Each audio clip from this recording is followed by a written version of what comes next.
kerja hanya empat ini. Nyawaran lempen belum lemah kebanyakan dah potong darah. Nyohannya ketika orang tarawih kita yang empat pun lagi kepunya dah yang empat pun jangan empat pun.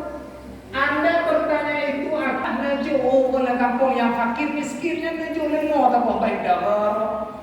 Yang lebih ingat yang dia kampung apa? Tony ke apa joli? Nen kalau orang yang nak budaya yatim, suami hanali ya haram ma'aro cika tuha.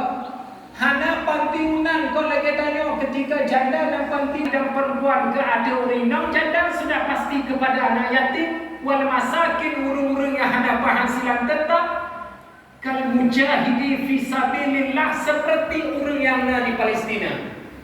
Kal mujahidi fi sabilil mujahid ikokang budi orang ada payah tembak. Nama dalam kampung dan tu taji perbulanan ani kaya sukses saudari itu. Lagi Rasulullah mensaudarikan ibunya anak tadi. Maka hai mak tua dia orang pegang apa lagi dah mesti tunggu. Berdoakan. Nak tahu ke? Inna lillahi wa inna raji'un. Orang-orang yang cek langit kamu meninggal rumahnya tunggu. Nyambau ketika dia dilayangkan oleh malaikat ke dalam neraka, rohnya diharamkan oleh Allah bertemu karena kekikirannya nyambau terentak. Tengku kepegang apa? Hana terentak. Alah ibu santai macam ni. Nampak jokowi insya-Allah. Nampak pelti yang macam ni. Hana terindah hati ketika majlis pengajian juga. Hana terindah hati ketika majlis Aidil Fitri bukan. Pajan terindah hati mengadubuh mengorok ketika sakaratul maut. Kekikiran. Makanya ke bapak jemaah sekalian.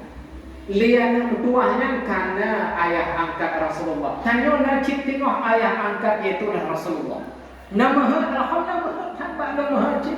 Tanya tengok nama angkat iaitu Aisyah radhiyallahu. Yatim fil jannah hakada. Lo hai bapa ibu dua pahet ternyata. Hana hek tengku temayang tahajud tetap ron pajan jaga dan temayang. Maka pahala tahajud itulah urang agama yang nabi ke kafirul yatim. Gejenguk bantuan ke lindung anak yatim dan bakti uro hai ayah ibu Siti Aisyah tengok duduk Rasulullah dekat tirawin. Assalamualaikum. Ini dua dulu ya. Okey, ada kebun tadi mau katanya. Atau itu Hei boy kalian yakin tapi Allah. Assalamualaikum.